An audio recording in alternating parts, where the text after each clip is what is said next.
مسلم league آل پنجاب ہم نے سنبھالا ہوا تھا. اس دور کی مجلس عاملہ اٹھا کے دیکھو ورکنگ کمیٹی، وہ 22-23 افراد میں 5 اہل حدیث تھے، دینی لوگ تھے، اور آج یہ ہمارا ہی استحقاق تھا. سید داؤد غزنوی کے جانشین ہم ہیں، پروفیسر حافظ عبداللہ بہاولپوری کے جانشین ہم ہیں، ان بزرگوں کے روحانی فرزند ہم ہیں انشاءاللہ. اس لیے پاکستان کو بنانے والی تنظیم وہ بھی یہی مسلم لیگ تھی، اور انشاءاللہ اب اس کی حفاظت کرنے کے لیے بھی ہم میدان میں اتر چکے ہیں. یہ ٹائٹل ہمارا ہے اور انشاءاللہ ہمارا رہے گا. کہ انشاءاللہ مل کے بولیں انشاءاللہ. جس جذبے کے ساتھ آپ یہاں پہ آئیں، اسی جذبے کے ساتھ آپ نے الیکشن میں بھی اپنا کردار ادا کرنا انشاءاللہ الرحمن. جتنے محب وطن سیاستدان ہیں اور پاکستان کی بنیاد اساس اس کا خیال رکھنے والے، اس کی حفاظت کا اپنے اوپر ایک فریضہ سمجھنے والے، وہ انشاءاللہ پروفیسر طلحہ میدان عمل میں اتر چکے ہیں. انشاءاللہ رابطے سب سے مکمل ہو رہے ہیں اللہ کے فضل و کرم سے. ایک بڑا الائنس، ایک بہت طاقتور اتحاد سیاسی طور پر محب وطن جماعتوں کا پاکستان مرکزی مسلم لیگ کے ساتھ مل کر قائم ہوگا. آئندہ الیکشن میں انشاءاللہ فیصلہ کن کردار ادا کیا جائے گا اور پاکستان کو نظریاتی طور پر بنیادی انداز میں مضبوط کر دیا جائے گا. آخری بات، مسجد اقصی کی بات ہو رہی ہے. شب معراج نبی کریم علیہ السلام کو اللہ نے معراج کے سفر سے پہلے اسراء کا سفر عطا کیا. بیت اللہ سے اٹھا کر مسجد اقصی بیت المقدس میں لے کر گئے، پھر وہاں سے آسمانوں کا سفر شروع ہوا. سوال پیدا ہوتا ہے، میرا رب بیت اللہ سے بیت المقدس میں نبی پاک کو کیوں لے کے گیا؟ سفر معراج بیت اللہ سے بھی شروع ہو سکتا تھا.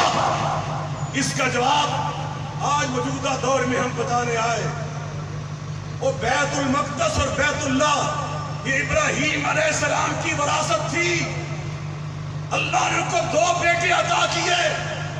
بڑے بیٹے اسماعیل ذبیح اللہ علیہ السلام، دوسرے بیٹے اسحاق علیہ السلام. اللہ نے ان کی وراثت 2 حصوں میں 2 بیٹوں میں تقسیم کر دی.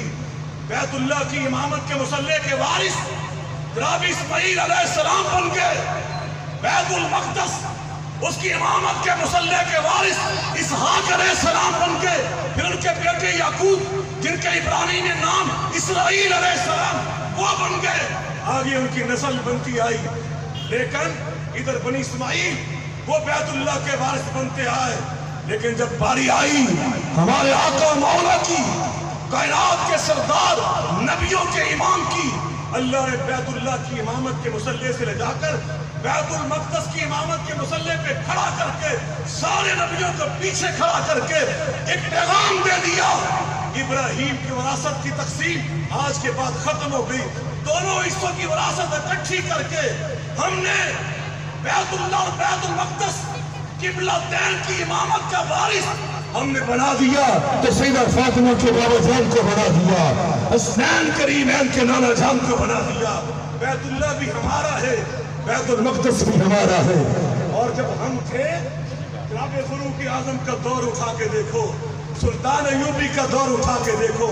حضرت الروح صاحب ابھی آپ کے سامنے کیسا نقشہ دل دکھا دینے والا، زخمی کر دینے والا کھینچ رہے تھے.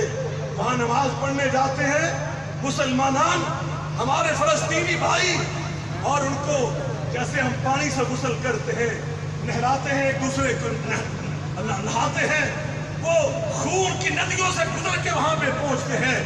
لیکن جب ہم تھے جناب فاروق اعظم کے دور میں، سلطان ایوبی کے دور میں، سب کے لیے دروازے کھلے تھے. مسلمان بھی آ رہے تھے، یہودی بھی آ کے اپنی وہاں پہ آہوزاری کر لیتے تھے دیوار کریت پر. وہاں پہ آتے کرسچن بھی اپنی بات کر لیتے تھے. سب کو آزادی دی ہوئی تھی. انشاءاللہ یہ دور اب ہمارا آگے رہے گا.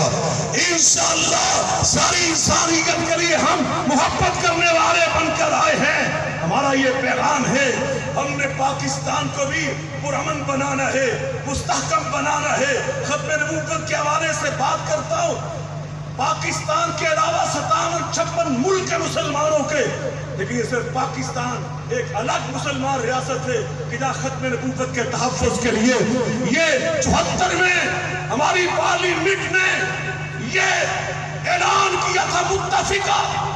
ایک رکن نے بھی اختلاف نہ کیا, حتیٰ کہ جو غیر مسلم بھی وہاں موجود تھے انہوں نے بھی ساتھ اتحاد اور اتفاق کیا. بالاتفاق یہ ریزولوشن پاس ہوا تھا کہ جو نبی پاک کی ختم نبوت کا انکار کرے گا اس کو دائرہ اسلام سے باہر پھینک دیا جائے گا. یہ پاکستان کی ہم نے حفاظت کرنی ہے کہ جس نے اتنا بڑا کردار ادا کیا ہے ختم نبوت کے تحفظ کے لیے, اس کی پارلیمنٹ, اس کے ادارے, ہم نے ان کا تحفظ کرنا ہے. اور آخری جملہ عرض کرتا ہوں جو ہم نے اپنے بڑوں سے سبق سیکھا ہے کہ پاکستان اور اس کا دفاع ہم نے اس کو کسی طور پر بھی کمزور نہیں ہونے دینا. ہمارے بزرگوں نے قربانیاں دے دی, جبر برداشت کر لیے, لیکن دنیا کو بتا دیا ہم اپنی جانوں پہ ہر قسم کی زیادتی یہ چیزیں برداشت کر سکتے ہیں, مگر پاکستان کی سلامتی سے کسی طور پہ بھی ہم کسی کو کھیلنے کی اجازت نہیں دیں گے. اور آج بھی ہم سب کے سب ایک پیج پہ کھڑے ہیں, اور وہ کیا ہے, پاکستان کے سپاہ سالار نے بھی قومی علماء مشاہد کانفرنس میں ہمارے سامنے یہ اعلان کیا. قاری یعقوب شیخ صاحب حافظ اللہ تعالی یہ بھی وہاں تشریف فرما تھے, حضرت حافظ عبدالرؤوف صاحب, دیگر اہل علم بھی وہاں موجود تھے. ہمارے سامنے انہوں نے یہ اعلان کیا کہ ختم نبوت کے تحفظ کے لیے ہمیں سارے ضابطے, سارے اصول قربان بھی کرنا پڑے ہم کر دیں گے. کملی والے سے ہم کبھی بھی غداری نہیں ہونے دیں گے. آج یہ پورا پاکستان آپ کے ساتھ کھڑا ہے ختم نبوت کے تحفظ کے لیے اور اس عقیدے کی حفاظت کے لیے. یہ پاکستان کی حفاظت ہے, یہ پاکستان کے استحکام ہے, یہ پاکستان کی سلامتی کا معاملہ ہے. انشاءاللہ الرحمن ہم آپ کے ساتھ کھڑے ہیں. میں یقین دلانا چاہتا ہوں پاکستان مرکزی مسلم لیگ کے قائدین کو, متحدہ جمعیت اہل حدیث پاکستان کے ایک ایک رکن, میرے صوبائی امیر علامہ خالد محمود فاروقی صاحب یا تشریف فرما ہے, ہمارے رابطہ سیکٹری حضرت پروفیسر ڈاکٹر اسامہ بخاری تشریف فرمائے. میں ان کی موجودگی میں آپ کو یقین دلانا چاہتا ہوں پاکستان کے استحکام کے لیے, اسلامی اقدار کے تحفظ کے لیے دامے درمے قدمے سخنے ہم آپ کے ساتھ کھڑے ہیں انشاءاللہ الرحمن. وما ذالک علی اللہ بعزیز.